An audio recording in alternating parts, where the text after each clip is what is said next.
Bismillahirrahmanirrahim. Assalamualaikum warahmatullahi wabarakatuh. Alhamdulillahi rabbil alamin. Wassalatu wassalamu ala ashrafil anbiya'i wal mursalin Sayyidina wa maulana Muhammadin Abil Qasimil Amin wa ala alihi wa sahbihi ajma'in. Rabbi shrah li sadri wa yassir li amri wa hlul 'uqdatam min lisani yafqahu qawli, amma ba'd. Qala Allah ta'ala syahru ramadhana unzila fihi al-Qur'an hudan linnas wa bayyinatin minal huda wal furqan. Wa qala sallallahu alaihi wasallam iqra'ul Qur'an fa innahu ya'ti yawmal qiyamati syafi'an li ashabihi.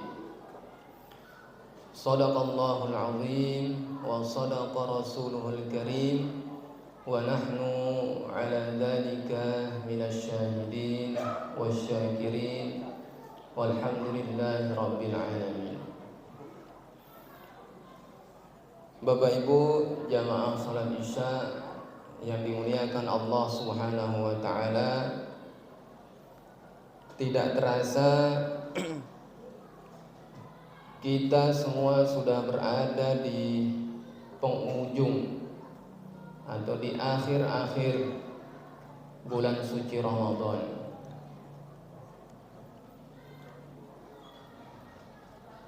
Yang jadi pertanyaannya adalah sampai mana ibadah-ibadah kita, ketaatan-ketaatan kita, sedekah kita, ataupun tilawah Al-Quran kita. Mudah-mudahan semuanya bisa kita lakukan dan tunaikan dengan baik dan sempurna dan diterima oleh Allah Subhanahu wa taala. Amin. Bapak Ibu jamaah sekalian, di antara amalan-amalan yang sangat dianjurkan kita untuk melakukannya di bulan Ramadan adalah banyak-banyak membaca Al-Quran. Sebagaimana Nabi Sallallahu Alaihi Wasallam di dalam hadis beliau mengatakan, Iqra'ul Quran fa innahu ya'ti yawmal qiyamati syafi'an li ashabihi. Bacalah oleh kalian Al-Quran, karena Al-Quran itu akan datang pada hari kiamat syafi'an li ashabihi, untuk memberi syafaat, memberi pertolongan kepada sahabat-sahabatnya. Siapa sahabat-sahabat Al-Quran itu? Tentu mereka orang-orang yang sering bersamanya di dunia.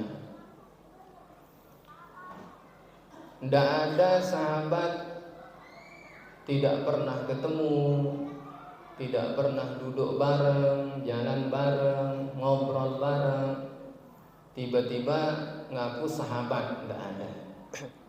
Tentu yang namanya sahabat itu adalah teman-teman kita yang dalam kehidupan kita sehari-hari kita sering bergaul, duduk, ngobrol, bercanda. Itulah sahabat kita. Begitu juga sahabat-sahabat Al-Quran yang akan diberikan syafaat nanti di hari kiamat adalah orang-orang yang ketika di dunia mereka sering berinteraksi dengan Al-Quran, sering bersama Al-Quran, sering membaca Al-Quran, bahkan menghafal Al-Quran dan mengamalkan isi daripada kandungan ayat-ayatnya. Nah, mereka inilah yang kata Nabi akan mendapatkan syafaat atau pertolongan Al-Quran kelak di yaumil qiyamah. Di dalam hadis lain juga Nabi SAW menyebutkan Al-Qur'anu syafi'un musyaffa'. Al-Quran itu adalah pemberi syafaat dan yang dimintai syafaatnya kelak di yaumil qiyamah.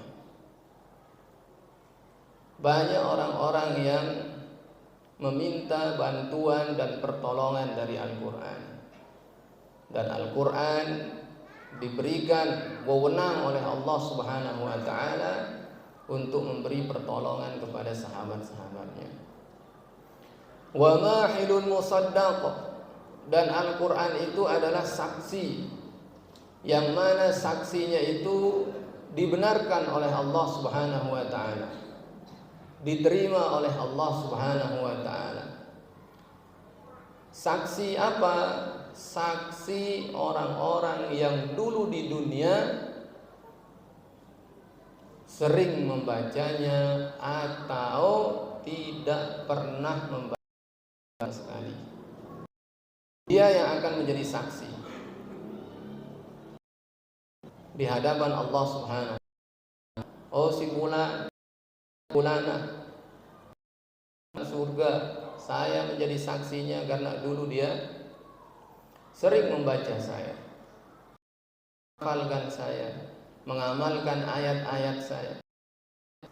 Sebaliknya, masukkan si fulana ke dalam neraka, saya yang menjadi saksi dulu di dunia tidak pernah membaca saya, bahkan ayat-ayat yang terkandung di dalamnya. Jadi shaddaq, Al-Quran itu adalah saksi, saksinya oleh Allah Ta'ala. Ja'alahu amahu qadahu ilal jannah, yang menjadikan Al-Quran itu di depannya ilal jannah, maka Al-Quran itu tunnya masuk surga. Dan sebaliknya kata Nabi, wa man ja'alahu khalfahu, barang siapa yang menjadikan Al-Quran itu di belakangnya, artinya tidak menjadikannya panduan hidup, tuntunan ilan nar, maka Al-Quran itu sendiri akan menyeretnya ke dalam api neraka. Na'udzubillah min dzalik. Di dalam riwayat lain juga disebutkan Al-Quran itu bisa dua, hujjatun laka wa hujjatun ilaika, bisa menjadi penolong kita, bisa juga akan menjadi musuh kita nanti di hari kiamat. Ya, penolong orang-orang yang dan musuh bagi orang-orang yang tidak pernah membacanya waktu di dunia. Bahkan di dalam Al-Quran, Bapak Ibu jemaah sekalian, Allah menyebutkan tentang yang tidak mau membaca Al-Quran, berfirman, wa man